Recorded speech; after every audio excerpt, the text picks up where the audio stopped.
Quando o pastor de irmã estava fazendo aqui os anúncios, eu fiquei feliz que hoje tinha pouco anúncio, realmente, não era tanta coisa para você guardar. Você guardou todos os anúncios?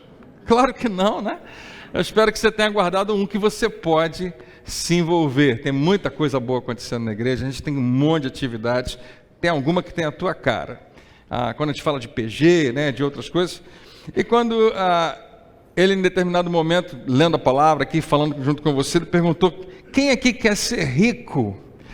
E eu levantei minhas duas mãos, querendo muito, né? Mas eu observo que tem um sentimento antes de eu levantar as mãos que talvez permeie o que muitas pessoas sentem. Muita gente não tem muita liberdade de levantar as mãos para falar que quer ser rico. Talvez alguns tenham até vergonha de se expor e dizer que quer ser rico. E a razão talvez seja porque o que nós entendemos que significa ser rico. Para nós, o que isso é? Eu acho que a gente aprendeu que pessoas que buscam riquezas, parece que tem alguma coisa errada nelas. Parece que tem alguma coisa distorcida, parece que tem uma motivação não muito boa por trás. E não é a verdade. Quando você olha para a palavra de Deus, você vai perceber que muitos homens que andaram com Deus, simplesmente porque andaram com Deus, foram crescendo, foram prosperando, foram enriquecendo. Quando você olha para o Antigo Testamento, você vai ver esse padrão acontecendo o tempo todo. Não estou dizendo que era 100% das vezes, mas muitas vezes. No Novo Testamento você também tem alguns, talvez, algum reflexo disso, mas um pouco menos. E você vê Jesus dando uma atenção muito especial aos pobres. Jesus falando, né, que bem-aventurados são os pobres de espíritos humildes. E Jesus também fala que o evangelho que ele veio trazer, uma boa nova, uma boa notícia aos pobres. E talvez a gente, por conta dessa narrativa toda, pense que é bem melhor, então, para ser mais espiritual, eu ser pobre. Afinal de contas, Jesus fala que é muito difícil um rico entrar no reino dos céus. E a Bíblia fala bastante sobre esse assunto, sobre cuidar dos pobres e tomar muito cuidado com as riquezas. Mas quando, mais uma vez, você olha para a palavra de Deus e você começa a ter revelação de quem Deus é, você vai chegar a uma fácil conclusão de que Deus ama a você como um pai revela o seu amor pelo seu filho. E qual é o pai que quer ver o filho pobre? Tem algum pai aqui que tem essa loucura, né? Eu prefiro que o meu filho seja pobre. Não. Quando o seu filho começa a subir um degrau de cada vez, sabendo valorizar as coisas, sabendo crescer, todo pai se alegra, todo pai fica feliz em saber que o filho está prosperando. E claro, a Bíblia também fala sobre isso. Há um salmo que diz que nós podemos e devemos declarar, bendito e magnificado, ou seja, glorificado seja o Senhor que se compraz, que tem prazer na prosperidade dos seus servos. Deus, como um bom pai, tem prazer quando vê os seus filhos crescendo. Eu acredito, de todo o coração, quando o pastor de irmã falou, quem quer ser rico, eu levantei, e imediatamente ele falou, você talvez se pergunte por que você quer ser, e essa é uma ótima pergunta para a gente responder. Se alguém perguntasse para você, você quer ser rico, e você dissesse, quero, a próxima pergunta é essa, para quê? Por que você quer ser? E eu queria submeter a você que, como alguém que é de Jesus, você deveria ter 3 respostas na ponta da sua língua. A primeira de todas, eu quero ser rico, porque Deus tem um propósito na minha riqueza. Porque Deus pode me usar para abençoar a sua obra e as pessoas. A segunda é justamente porque eu quero ser liberal para abençoar pessoas. Ou seja, você não está colocando você em primeiro lugar, você está abrindo uma porta imensa para que Deus use você como um canal de bênçãos. E a terceira é aquela que, em geral, é a primeira que a gente pensa, eu quero ser rico para aproveitar a vida, para ter coisas boas. E eu queria que você soubesse, Deus não é contra isso. Deus não é contra você ter coisas boas. É uma busca normal na nossa vida. Mas Ele quer que você enriqueça em primeiro lugar porque Ele tem um plano para fazer de você uma bênção para outras pessoas. Para usar a sua vida como um canal para que outros sejam abençoados. Para fazer você transbordar a ponto de afetar, respingando aí na vida de outras pessoas. Eu acho que quando a gente absorve essa mentalidade, quando a nossa mente é renovada para compreender esse princípio, a gente abre uma porta para Deus nos usar. Se eu não vou fazer bom uso do que Deus derrama na minha vida, para que Ele vai derramar? Se eu não vou propriamente ser fiel com aquilo que Ele está me dando, para que Ele vai me dar mais? Mas quando eu tenho esse coração que diz, Senhor, eu estou aqui por Tua causa, para Tua causa, para aquilo que o Senhor desejar, eu acho que você abre uma porta, né? Deus sabe que como Ele você vai ser alguém liberal. Deixa eu falar, a fonte de Deus é uma fonte inesgotável. Ele nunca deixa faltar nada se você se colocar nessa posição. É por isso que Jesus fala com tanta propriedade, busca Ele em primeiro lugar, o seu reino e a sua justiça, e essas coisas serão acrescentadas. Parece que quando Jesus fala isso, Mateus 6,33, é como se Ele dissesse, é consequência natural, é automático. Para Deus é a coisa mais fácil acrescentar coisas à sua vida. Hoje eu queria falar para você dessa natureza abundante do nosso Deus, de como Ele é um Deus de coisas grandes, de coisas boas, e como Ele é bom, como Ele gosta e tem prazer realmente em nos abençoar. Quem quer receber essa palavra, diga amém. Vamos orar juntos? Pai, muito obrigado por essa noite, pela Tua graça sobre nós, a cada canção que nós cantamos aqui, a ofertarmos, a termos comunhão, em tudo, Senhor, o Teu nome seja glorificado.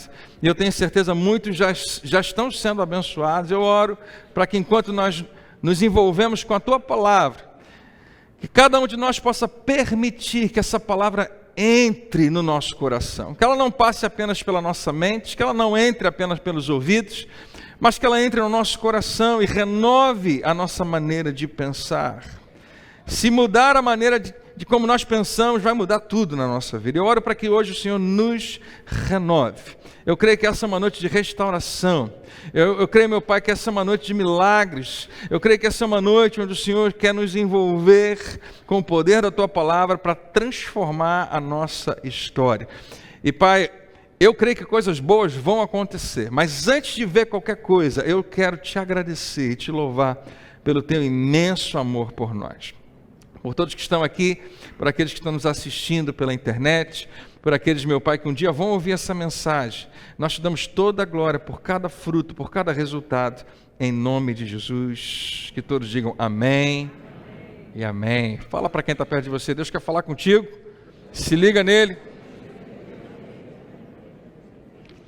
Mais uma vez, bem-vindo você que está vendo a gente pela internet, que Deus abençoe a sua vida ricamente, fica com a gente, presta muita atenção. Se você tem a sua Bíblia e quiser abrir, eu vou ler Números capítulo 13, eu não coloquei dessa vez um slide no telão, mas a gente tem em alguma versão também. Eu vou ler na versão, que é a nova versão internacional. Números, no capítulo 13. Amém. Deixa a sua Bíblia aberta, depois olha aqui para mim. Não é interessante que, quando eu falo para você, eu queria hoje falar um pouco sobre essa natureza abundante de Deus.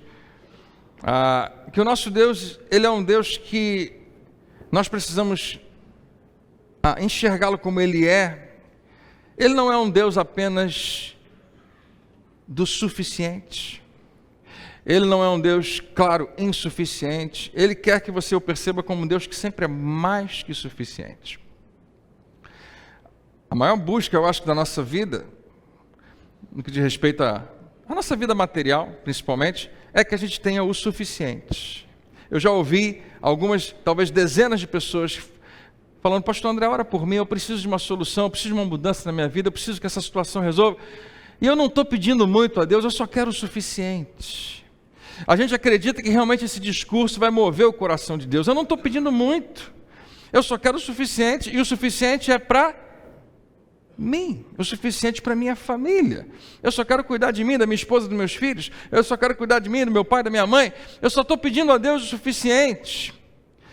E é natural a gente pensar assim, porque nós nascemos, nós carregamos na nossa natureza essa identidade. A nossa carne, a parte da nossa vida que em geral vai contra a vontade de Deus, ela é egoísta. E é natural que a gente pense, eu só queria o suficiente. Qual o problema disso? O que está de errado nisso? O único erro que eu queria hoje apontar para você é que talvez você não esteja enxergando quem Deus é. Talvez fosse muito frustrante para um pai muito rico, muito rico, o filho chegar para ele, mas tem tanto medo, tanta preocupação, tantas ansiedades, talvez tantas inseguranças, que pede tão pouquinho. Pai, me dá só isso. E o pai fica pensando, meu filho não me conhece, meu filho não sabe quem eu sou. Será que eu falhei em realmente me apresentar para ele? Há algo em nós que anseia por uma solução que seja suficiente. Não apenas financeiramente, mas às vezes nossos relacionamentos, às vezes até onde nós queremos ir, nós não temos sonhos muito altos, porque a gente não quer ter muita esperança e depois ter frustrações. E por isso a gente não embarca nessa simples verdade da palavra de Deus, de que o nosso Deus é um Deus de mais que suficiente. A leitura que a gente vai fazer fala do povo de Israel na sua peregrinação no deserto, que é uma das histórias mais sensacionais de todos os tempos. Não é uma história curta, ela é longa, a gente só vai pegar um pedacinho dela. Mas é a história que todo israelita conhece muito bem e todo cristão também acaba aprendendo, porque embora o Antigo Testamento não tenha sido escrito para nós, ele faz parte da nossa Bíblia como instrução, como direção, como exemplo, como sombra do que Jesus mais tarde vai fazer definitivamente na nossa vida. E tem esse momento onde esse povo de mais de 2 milhões de pessoas está sendo escravizado pela nação do Egito, e um milagre impressionante acontece, aliás, uma sucessão de milagres, pragas que são lançadas. E quando eu digo que são milagres, é porque as pragas que destruíram tantas coisas no Egito não tocaram no povo de Israel. Você já viu aqueles desenhos animados que a chuva só cai em cima de uma pessoa, tem uma nuvem só e está caindo em cima de uma pessoa só? Você já viu? Quem já viu? Ok, eu fico perguntando, não sei porque tem gente que não quer levantar a mão na igreja, eu entendo. Eu não vou te perturbar muito, tudo bem. Para que eu quero saber se você viu? Eu sei que você já viu, mas vamos lá, tem uma nuvem bem pequenininha em cima de uma pessoa só. Que coisa horrível, né? Essa pessoa foi escolhida e foi condenada a essa situação de estar todo mundo numa boa, mas a chuva está em cima dela. Em Israel, ou melhor, em Gósen, dentro do Egito, lá acontecia o contrário. Todo o Egito era destruído por causa daquelas pragas, mas onde Israel estava, na cidade de Gósen, não tinha praga. Então, a água se transformava em sangue, o Egito todo estava sem água, mas eles tinham água, os escravos. As rãs, os piolhos e todas as outras pragas que você puder imaginar, as sogras não eram pragas. Todas que você... vieram contra o Egito. Mas a cidade onde os israelitas estavam, cerca de 2 milhões de pessoas não sofriam. É um milagre ou não é? É um grande milagre. E Deus, com a mão poderosa, liberta o seu povo. E eles saem de lá. E que festa! Eles não tinham essa expectativa. Se você está 400 anos vivendo a mesma realidade, você não espera que vai mudar. Mas Deus cumpre a sua promessa, aquele povo sai de lá, carregando ouro e prata, a Bíblia diz, carregados de riquezas, não tinha um doente no meio deles. Olha que milagre. 2 milhões de pessoas, 2 milhões e meio mais ou menos. E eles vão para um deserto, não tem muito para onde ir. Deus fala, vai, eu vou guiar vocês, e Deus coloca uma nuvem, milagre. E Deus coloca uma coluna de fogo à noite, milagre, para proteger, para guiar. Quanta coisa sobrenatural acontece com aquele povo, eles experimentam algo que eu e você nem sonhamos. E Deus vai se revelando ao seu povo. É completamente diferente da gente. Hoje a gente tem uma revelação imensa de quem Deus é, eles não. Especialmente depois de séculos debaixo de uma escravidão. Durante a escravidão no Egito, a Bíblia narra um episódio onde o povo de Israel, que já estava sofrendo muito com a própria escravidão, precisava fabricar tijolos. E os tijolos precisavam tanto de barro quanto de palha. E de repente não tem palha. Eles têm que fazer os tijolos sem a palha. E é frustrante. Não conseguem fazer nem a quantidade, nem com que eles tenham a qualidade necessária. Falta alguma coisa. O Egito, a escravidão, é a representação da insuficiência. é quando eu não tenho nem o que eu precisava, no mínimo, nem o básico. Durante a peregrinação no deserto, eles falam que eles têm saudade disso, ninguém sabe por quê. Eles têm saudade de comer as comidas que eles comiam. A Bíblia fala que o que eles experimentam no deserto como comida é algo celestial. É chamado comida de anjos. Mas eles vivem para reclamar o tempo todo, eles não são tão diferentes da gente também às vezes reclama o tempo todo, porque a gente faz as nossas comparações, a gente associa com coisas, a gente só lembra da parte boa do passado, esquece que teve uma parte ruim também, e eles não lembram, mas eles comiam comida que sobrava dos egípcios, da pior qualidade, era tudo insuficiente, e agora eles vão para o deserto. Você conhece um pouquinho da história talvez? Uma caminhada no deserto para chegar até a terra onde Deus estava dando a eles. É uma história longa, tem muita coisa que acontece. Esse povo, a Bíblia diz que prova a Deus 10 vezes. 10 vezes dizendo, você, em outras palavras mais ou menos assim, você não é Deus coisa nenhuma. Você fala que vai fazer e não faz. E coloca como se Deus estivesse sendo infiel. E era melhor a gente ter morrido lá no Egito. E ver várias e várias vezes eles falam, nós vamos morrer nesse deserto porque Deus e Moisés nos trouxe para cá. Reclamação, murmuração, falta de fé o tempo todo. E num determinado momento, depois de muita coisa ter acontecido, eles finalmente estão às portas da cidade. Finalmente. Depois desse episódio que eu vou contar para você, eles ainda ficam muitos anos no deserto. É uma das coisas mais tristes que poderia acontecer com alguém. Está às portas do lugar que Deus prometeu para mim. Mas eu não entro e alguma coisa me impede. E eu às vezes nem sei identificar o que foi. Talvez em algum momento na sua vida você tenha percebido Deus dando uma direção para você, ou dando um sonho para você, uma visão, você recebeu uma palavra profética, ou você simplesmente sabia, Deus tem algo bom para mim, e nunca acontece. Ou às vezes você acredita que vai chegar, que você está na porta, e não acontece.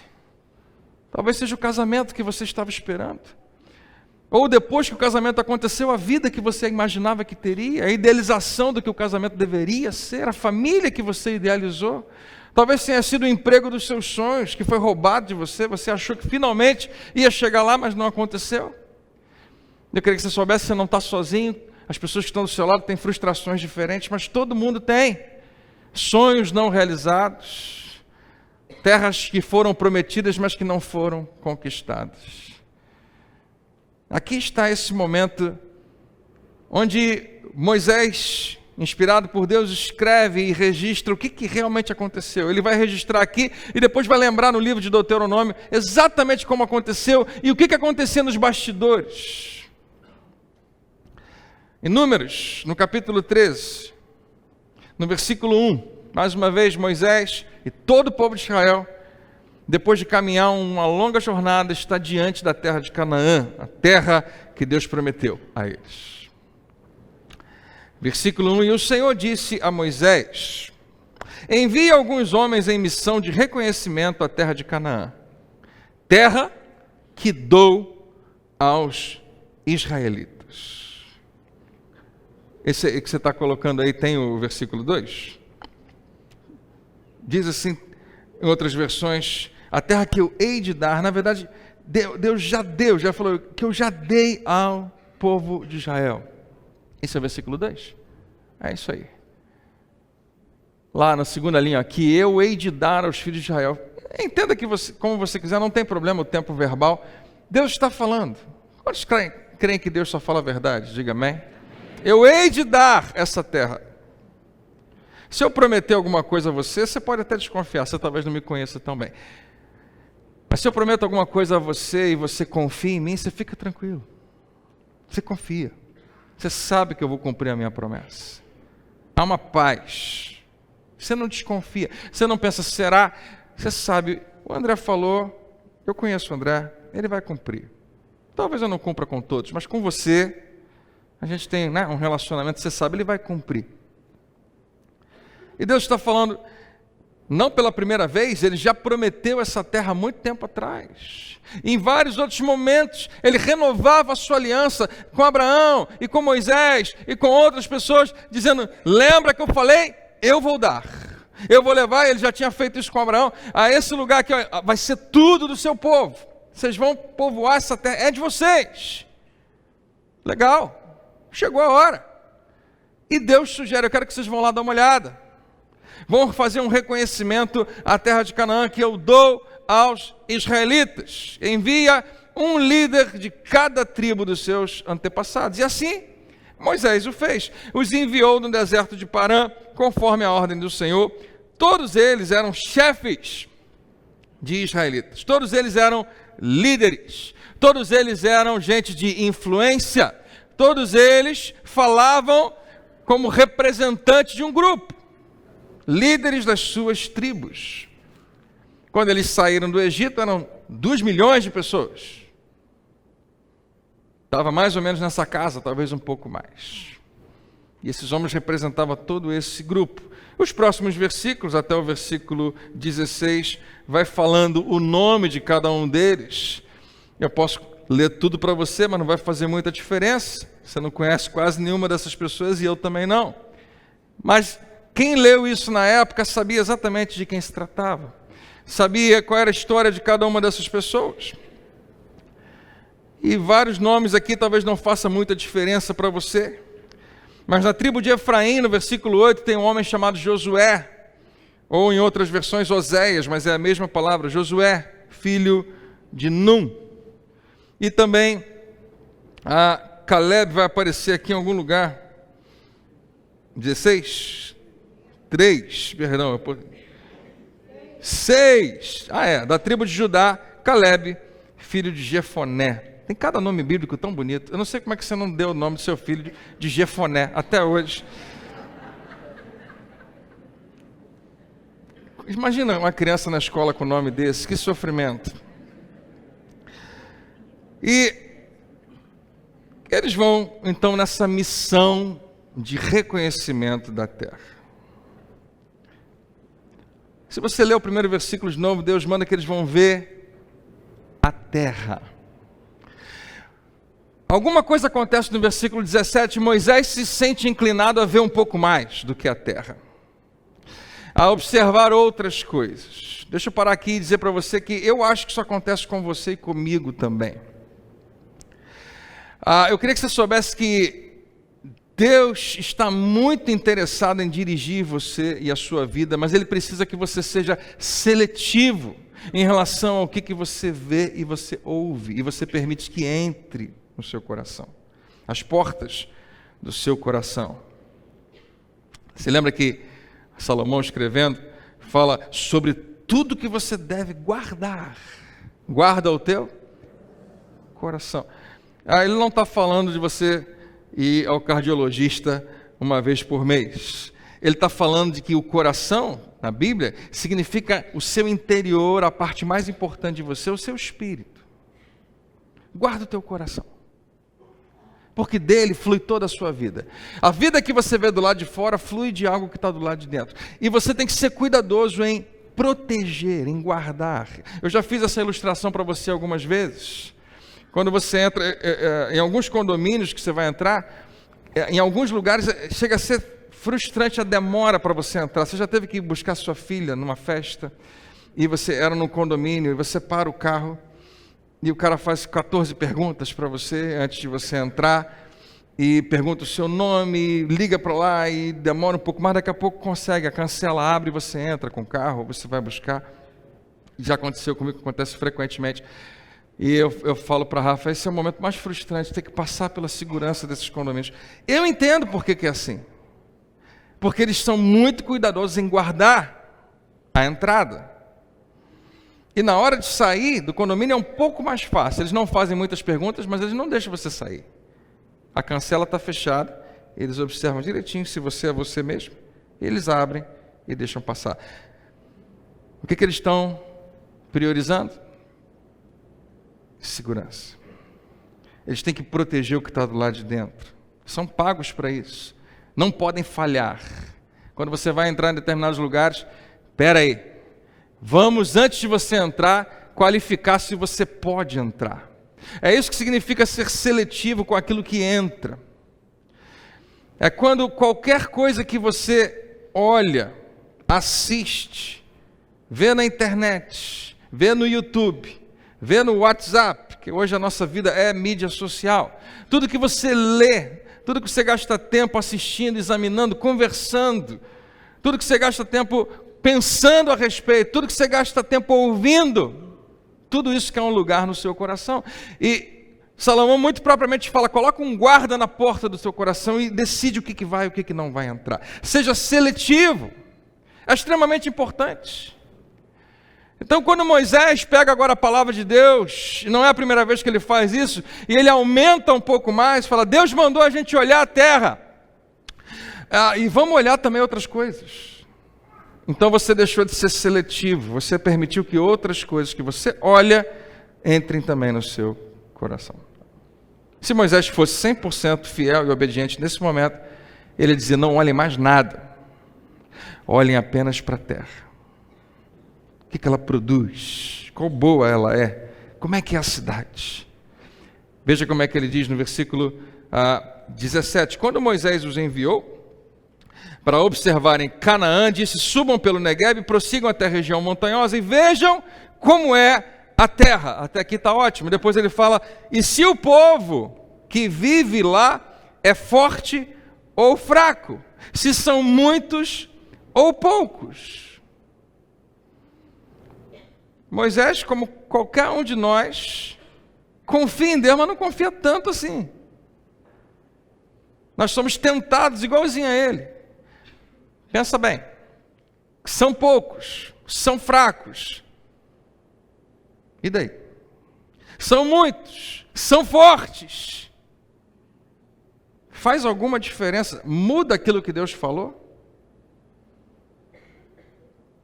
Não é assim que acontece com a gente.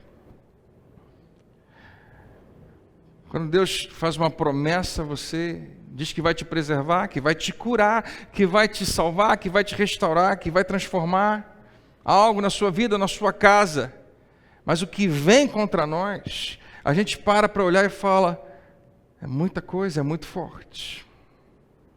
Mudou? Então o que ele falou? Ele ficou mais fraco, então ele ficou menos poderoso, a sua palavra perdeu o seu peso. Não, a palavra dele continua sendo a mesma, só que agora eu não consigo mais confiar como eu deveria.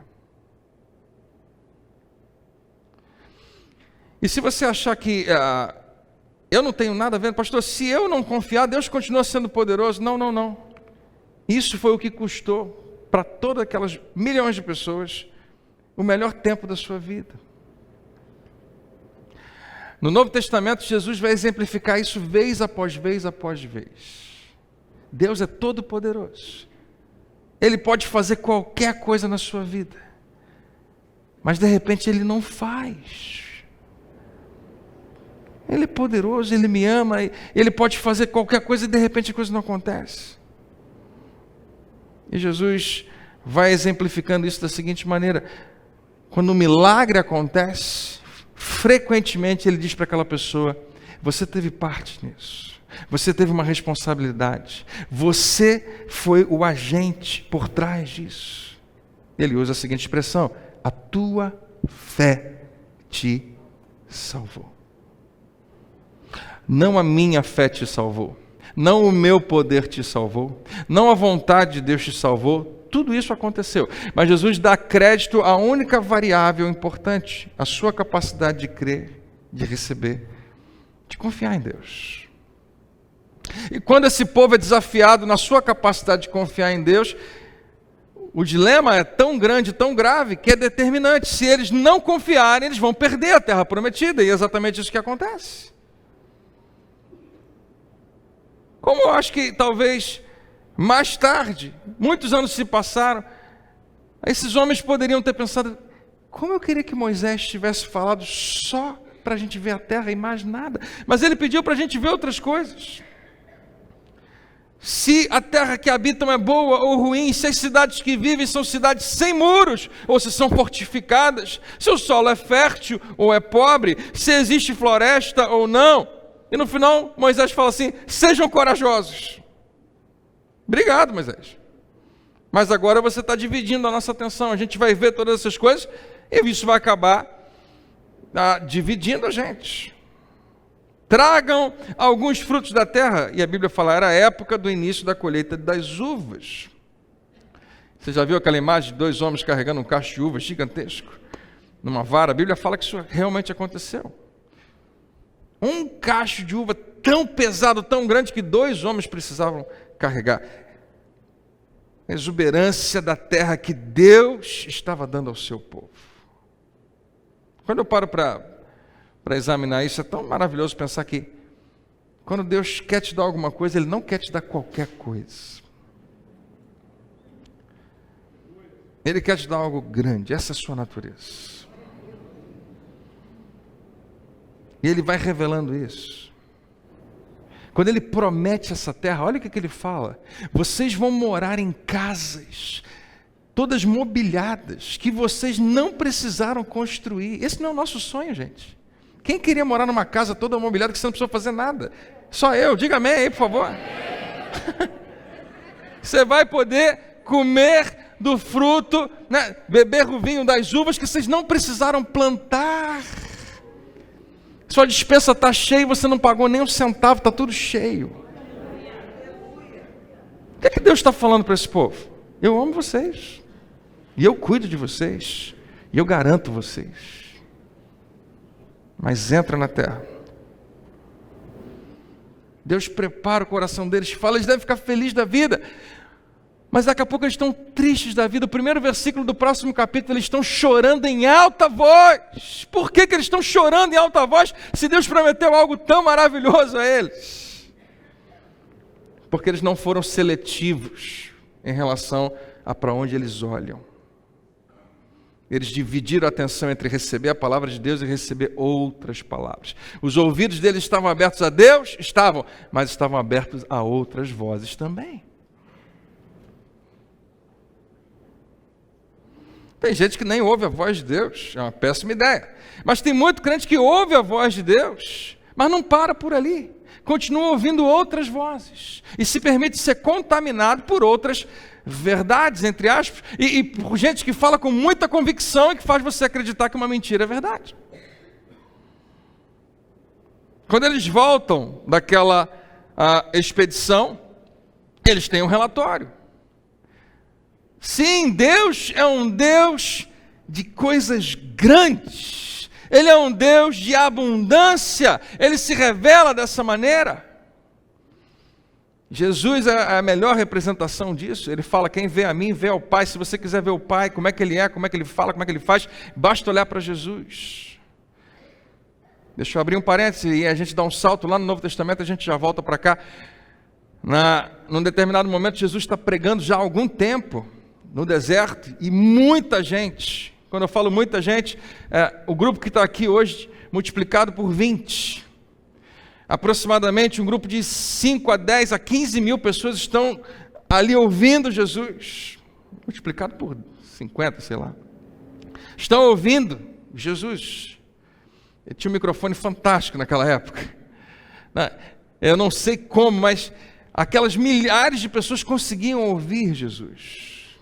Devia ter alguma estratégia acústica que facilitava. Mas a Bíblia fala, eu creio, quantos creem que isso realmente aconteceu? E eles ouviam Jesus ensinando, e ouviam tudo que Jesus estava falando. Talvez alguns não ouviam completamente, mas os outros passavam aquela informação. Eu não sei, mas Jesus está ensinando há horas e horas e horas, e chega, acabou, vamos embora para casa. E os discípulos falam, Jesus, vamos mandar esse pessoal embora porque já está ficando tarde, vai escurecer. Vamos. Só que eu estou preocupado com uma coisa, eu não quero que eles vão embora, porque eles estavam tão alimentados pela palavra, que eles esqueceram de alimentar o corpo nessas horas, e eles vão voltar para casa com muita fome, eu acho que alguns podem nem aguentar. Jesus diz a seguinte expressão, eu não quero que eles desfaleçam pelo caminho. A gente lê isso e não percebe, o que esse povo vai fazer é uma viagem até em casa, não é uma coisa de algumas horinhas, não é uma coisa de minutos, não é daqui a Cascadura, não. é talvez 6 horas andando, ou num camelo em alguns casos. A maioria era uma viagem longa. E Jesus fala: eu não quero despedi-los sem comer alguma coisa. Quem é responsável pela cantina hoje? Jesus pergunta lá para os seus discípulos. O que vai ter lá hoje? E Jesus fala: eu queria que vocês providenciassem comida para eles. Fala para os discípulos. Jesus sabia exatamente o que ele queria fazer, ele não estava brincando. O que eu acho maravilhoso é que ao mesmo tempo que ele prova os discípulos, ele está convidando eles para participarem do que ele vai fazer. E quando você se sentir sendo em algum nível provado por Jesus, só aguarda um pouquinho, ele está te convidando para algo grande que ele quer fazer, em você e através de você. Jesus, não tem comida, não tem pão, não tem... Se a gente tivesse muito dinheiro, se a gente tivesse o salário de 1 ano, não ia ser suficiente para comprar pão para todo mundo. E nem tem onde comprar. O que vocês têm? Alguém tem alguma coisa? E esse é um momento que se repete em toda a narrativa bíblica. Deus não trabalha com o que você não tem. O tempo todo ele pergunta o que você tem, porque você sempre tem alguma coisa. E ele trabalha com sementes. Não tem nada, Jesus. Não é a primeira vez que alguém diz isso para um homem de Deus. Não tem nada. Várias outras vezes isso aconteceu. E em todas as vezes Deus revelou a mesma natureza abundante. Não tem nada, a não ser... Aí sempre encontra alguma coisinha. E é dali que o milagre acontece. A não ser esse rapazinho que trouxe 5 pães de cevada, 2 peixinhos. Então traz para mim. Coloca na mão de quem resolve. Dá para quem entende. Traz aqui para mim. Deixa eu ensinar uma coisa a vocês. Jesus pega o pão, enquanto você está reclamando que é muito pouco, que não serve para ninguém, que não vai fazer diferença nenhuma, olha o que eu vou fazer. Ele pega, levanta. Pai, obrigado. Obrigado pelo que a gente tem. Obrigado pela tua provisão.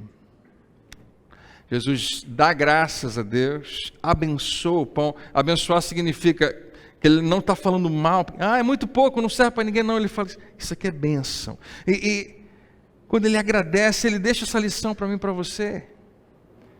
É difícil passar uma semana onde nós não somos tentados a reclamar daquilo que nós não temos. Você o tempo todo olha para o que você não tem, eu também. E eu não estou falando só de objetos e coisas e dinheiro. Às vezes você queria ter uma posição, você queria ter um relacionamento, e não tem, a gente reclama do que a gente não tem o tempo todo. Jesus só queria saber o que você tem. Uma vez que ele descobre o que eles têm, ele agradece. Deixa eu te falar, existe uma chave espiritual quando você vive para agradecer pelo que Deus já te deu. Existe algo que abre portas na sua vida quando você simplesmente tem um coração grato, lembrando que Ele já proveu na sua vida tantas vezes. Foi Ele que te trouxe até aqui. Por que você acha que Ele vai falhar em levar você a um próximo nível amanhã? Porque nós temos uma natureza parecida com esse povo. Eu não sou diferente de você, eu prometo a você. Muitas vezes é difícil confiar em Deus, para mim também. As circunstâncias são muito pesadas, a pressão às vezes é muito forte, o que eu estou vendo é grande demais. Jesus pega o pão, pega o peixe, né, parte e distribui para todo mundo. A Bíblia fala que todo mundo comeu. Era mais gente do que esse povo no deserto. 5.000 homens, sem contar mulheres e crianças. Todos comeram e se fartaram. Se a gente só absorver isso hoje e entender, o meu Pai que está no céu, é fácil demais Ele prover na minha vida. É a coisa mais fácil Ele me guardar, me proteger, me garantir. Ele é meu Pai. Não era nem um pouco difícil. Da onde veio aquela multiplicação? Era sobrenatural. Partia, distribuía, eu creio que o que ficava na mão aumentava, partia, distribuía e aumentava, partia e distribuía, e as pessoas comeram. Alguém quer mais um pedaço? Eu. Alguém quer mais um pedaço? Não, está todo mundo comeu e está feliz. Está todo mundo satisfeito. Recolhe 12 cestos. Eu não sei qual era o tamanho do cesto, mas eu acho que eram grandes. 12 cestos cheios de pão. Alguém melhor do que eu, algum pastor muito estudioso pode explicar por que foram 12. Talvez porque era o número de discípulos, cada um carregou um. Cada um deles, Jesus queria que participasse, se envolvesse e visse o que está acontecendo.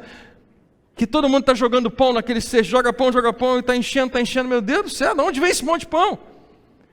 Eu não estava acreditando que todo mundo tinha comido, mas aparentemente todo mundo comeu. Olha a quantidade de pão enchendo o cesto, vai transbordar o cesto. E eles contam 12. Se Jesus fosse a representação do Deus do Egito, da não suficiência, ia ficar alguém sem comer. Gente, não reclama não, a gente fez o que pôde. Teve bastante gente que comeu, né? Não deu para todo mundo, tem que mudar isso aí. Eu não sei como é que ele ia falar.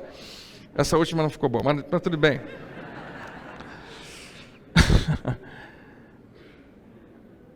Se Jesus fosse a representação do Deus do deserto, quando todo mundo terminasse de comer, vamos recolher, cada um com seu cesto. Não tem nada, mas você comeu direitinho, comeu tudo, está todo mundo satisfeito, está todo mundo feliz, mas não sobrou nada. Porque Ele é o Deus do suficiente, igual o maná, lembra do maná? O maná no deserto era para você comer naquele dia. Não sobrava nada. Pega mais um pouquinho, estraga. Todo mundo conhece a história?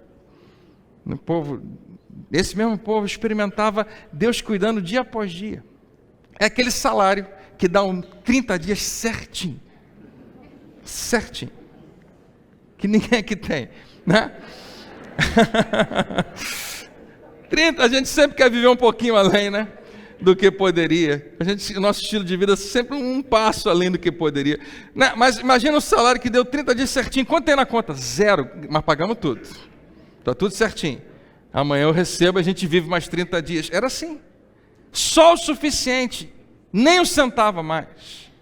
Se Jesus fosse a representação de um Deus do deserto, Ele com certeza não precisava mandar recolher, porque não tinha nenhum centavo. Ele acertou em cheio. Ele conseguiu alimentar com pães e peixes toda aquela multidão certinho.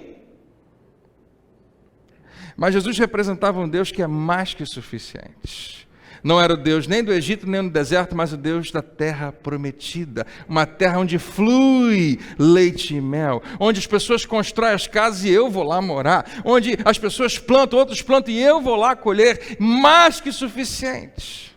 Então, quando todo mundo olha para aqueles cestos, eles percebem a representação de um Deus abundante.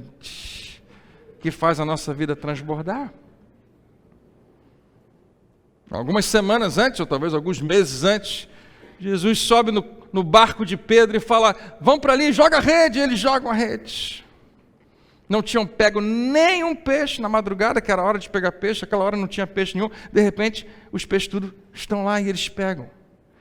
E enche a rede. E a Bíblia fala que quando eles começam a puxar, é tanto peixe que aquela rede não suportava.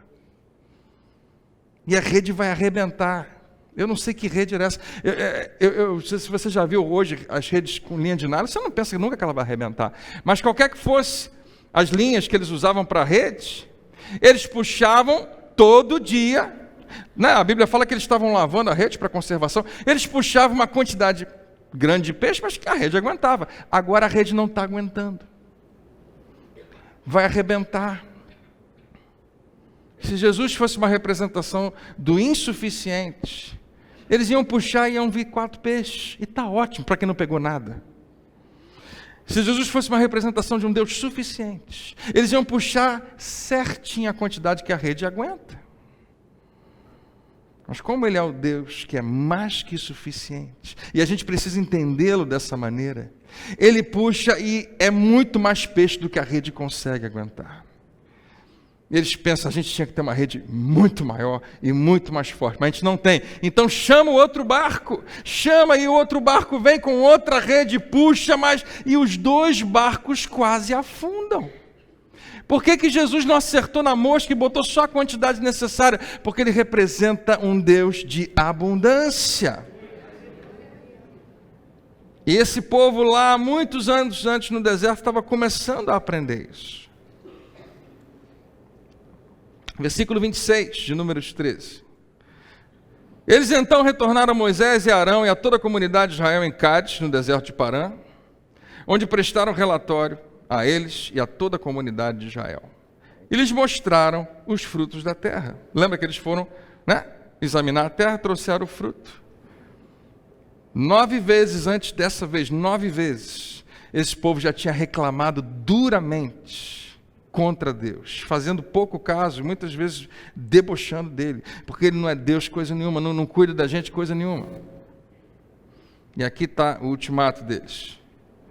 E deram o seguinte relatório a Moisés, verso 27, entramos na terra a qual você nos enviou, onde há leite e mel com fartura. Deus é um Deus de mais que suficiente. Aqui estão alguns frutos dela. Mas, ao invés de olhar só para a terra, a gente fez o que você pediu, Moisés, e olhamos para o povo. O povo que lá vive é poderoso. Eu achei que quando a gente chegasse na terra que Deus nos deu, que ela ia estar vazia. Se Ele nos deu, por que Ele não desabitou ela antes de a gente chegar? Por que não mandou esse pessoal todo embora? Por que não matou todo mundo? Por que não fez alguma coisa? Não, a gente chegou lá e tem um povo muito poderoso e as cidades são fortificadas e muito grandes. O que esses homens estão fazendo é a pior notícia que eles poderiam ouvir, já que eles não confiavam tanto em Deus assim. Tudo está contra nós. Também vimos, versículo 28, mas o povo que lá, não é isso mesmo, também vimos descendentes de Enaque. E você está ouvindo, quem é esse cara? Era famoso por sua grande estatura. Os descendentes de Enaque eram gigantes. Eram pessoas muito altas e muito fortes. Era uma tribo famosa por isso. E eles começam a fazer uma lista. Os amalequitas vivem no Neguebe, os hititas, os jebuseus, os amorreus vivem na região montanhosa, os cananeus vivem perto do mar, junto ao Jordão. Nós estamos envolvidos de inimigos para tudo quanto é lado. Essa é a terra que Deus nos deu. Então, versículo 30, Calebe fez o povo calar-se perante Moisés e disse, subamos e tomemos posse da terra. É certo que venceremos. E o povo todo deu glória a Deus. Vamos embora, Calebe! Mas os homens que tinham ido com ele disseram, não podemos atacar aquele povo, é mais forte do que nós. Espalharam entre os israelitas o relatório negativo acerca daquela terra e disseram, a terra para a qual fomos em missão de reconhecimento devora os que nela vivem. Todos os que vimos são de grande estatura. Vimos também os gigantes, descendentes de Enaque, diante de quem parecíamos gafanhotos, a nós e a eles. Você já deve ter visto essa expressão em outros momentos. Nós parecíamos gafanhotos aos olhos deles. E quando a gente olhava para si mesmo, a gente também se sentia assim, gafanhoto. Eu acredito que se o inimigo conseguir plantar uma visão negativa em você, você vai achar que todo mundo te vê daquele jeito e você vai se ver daquele jeito também. A maneira como você acredita que o teu inimigo te vê, acaba se tornando a maneira como você se enxerga. E como eu disse para você, o primeiro versículo do próximo capítulo é a continuação dessa história. Aquela noite foi noite de choro, de frustração. Quantas noites na nossa vida às vezes são de choro, de frustração, muitas vezes bem justificada, mas em outros momentos como esse povo. Não. O escritor aos Hebreus no Novo Testamento fala que esse povo não entrou na terra. Daqui a pouco Deus vai falar isso para eles. Não vão entrar. Não porque são chatos. Não porque são reclamões. Mas por causa da incredulidade. E antes de você voltar para casa, eu queria lembrar isso a você. Como todo culto aqui na igreja, a gente te convida exatamente a fazer a mesma coisa, confiar em Deus. Você consegue viver uma vida sem confiar em Deus? Consegue. Mas quanta coisa vai ser roubada de você? Quanta coisa você vai perder? Enquanto o lugar que Deus tinha para você, você não vai entrar. Quando você não confia nele. Eu já dei essa terra a vocês. O que mais que a gente precisa? A gente vai buscar todo tipo de argumento para confirmar aquilo que Deus falou. Quando você sabe que Deus falou alguma coisa para você e você precisa de uma confirmação externa, é sinal de que você não acreditou quando Ele falou com você. Mas se você chega para mim e pergunta alguma coisa, e eu falo, pode ficar tranquilo, porque vai acontecer assim. E você vai lá e pergunta para outro pastor, o pastor André falou que vai acontecer, mas vai mesmo? Você pode achar que não, mas você está me insultando, não está? Você está dizendo, não dá para confiar em tudo que o André fala. Quando a gente precisa de que outras pessoas ou outras circunstâncias confirmem o que Deus claramente falou comigo. E não me entenda mal, eu não estou falando de Deus aparecer a você numa visão, num sonho. Eu sei que muitas coisas podem provocar alguma dúvida, mas certas palavras de Deus são tão claras. E a gente buscar saber se é mesmo isso. A incredulidade pode te roubar de entrar no lugar que Deus preparou para você. Diga comigo assim, eu não. Não, nós não vamos ficar para trás, nós vamos entrar nessa terra. Se Deus te prometeu alguma coisa, a única coisa que você tem que fazer é, independente de quem está lá, dos obstáculos, dos desafios, saber se Deus já falou que é meu, é meu. Eu não tenho a menor dúvida, nenhuma preocupação. Eu vou ter que conquistar, vai dar trabalho, eu não estou nem aí. Depois que terminar tudo isso, eu sei que já é meu, porque Ele me deu. É uma escolha que você precisa fazer e ela pode se encaixar em qualquer área da sua vida. Em todas as áreas da sua vida, nos seus relacionamentos, na sua vida financeira, na sua saúde física. Em todas as áreas onde você enfrenta desafios, Deus te convida a mesma coisa. Confia em mim. O justo viverá pela fé. Não pelo que você vê, não pelo que você sente, não pelas notícias que chegarem. Não pelo que alguém falou, não pelas estatísticas, mas nós vivemos por aquilo que Deus estabeleceu na nossa vida. Como é importante hoje abrir os olhos e deixar que a palavra seja a maior autoridade na nossa vida.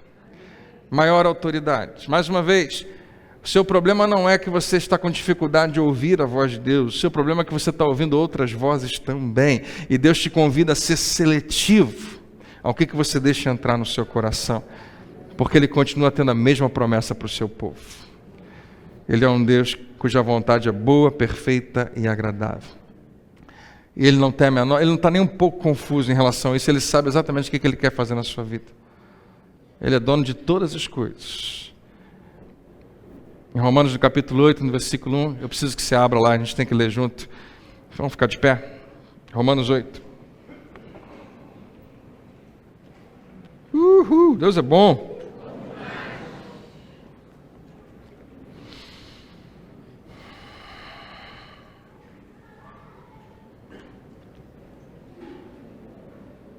Glória a Deus, glória a Deus, glória a Deus.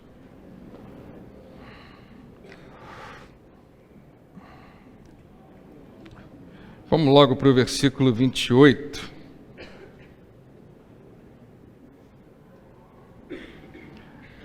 Romanos 8, 28, eu vou ler, você vai acompanhando. Sabemos que Deus age em todas as coisas para o bem daqueles que o amam, dos que foram chamados de acordo com o seu propósito. Pois aqueles que de antemão conheceu, também os predestinou para serem conformes à imagem de seu Filho, a fim de que ele seja o primogênito entre muitos irmãos.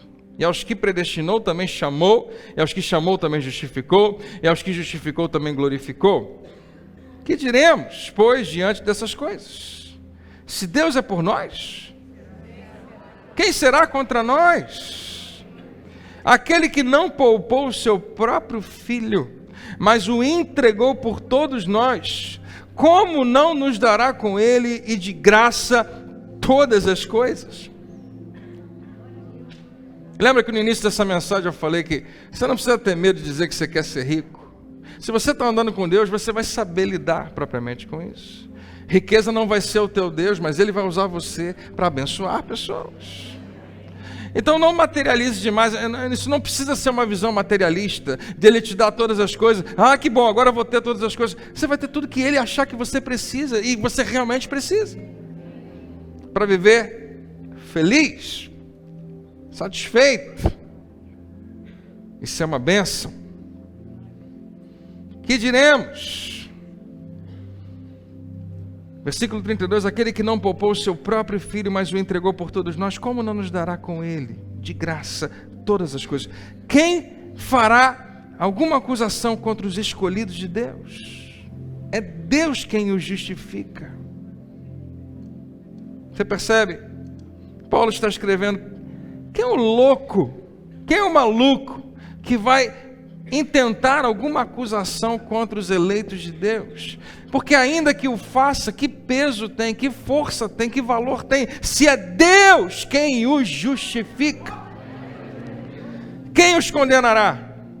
Foi Cristo Jesus que morreu, e mais, que ressuscitou, está à direita de Deus, e também intercede por nós. Você está bem na fita. Quem nos separará do amor de Cristo? Será a tribulação, aquela que você está talvez vivendo hoje? Ou angústia, que talvez você também experimente? Ou a perseguição? Eu conheço alguns amigos que estão sofrendo uma pressão muito grande externa, e a gente sabe que isso é perseguição e o inimigo está envolvido nisso. A pergunta é, isso vai te separar do amor de Deus?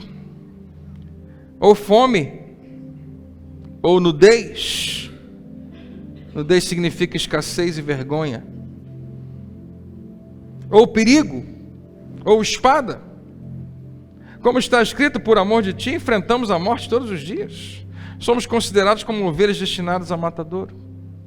Você não tem muito controle sobre o que acontece nesse mundo.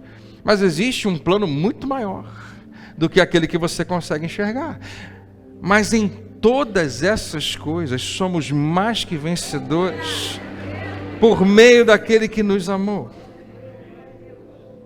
Pois eu estou convencido, diga eu também, pois eu estou convencido de que nem a morte, nem a vida, nem anjos, nem demônios, nem o presente, nem o futuro, nem quaisquer poderes, nem altura, nem profundidade, nem qualquer outra coisa na criação será capaz de nos separar do amor de Deus que está em Cristo Jesus, nosso Senhor.